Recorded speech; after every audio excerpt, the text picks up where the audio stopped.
Hello and welcome to Digit. In this video, we will be showing you how you can connect the Tribit Stormbox portable wireless speaker to an Android smartphone via Bluetooth.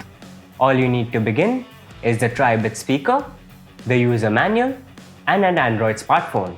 Make sure the speaker is fully charged and you have read the user manual before you begin. First up, we need to check if the smartphone has Bluetooth on. Next, we need to turn on the Tribit Stormbox speaker. To turn the Tribit Stormbox speaker on, we have the power button right here.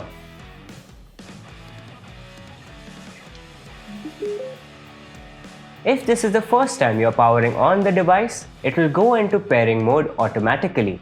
Next, we need to go in the Bluetooth settings of the smartphone.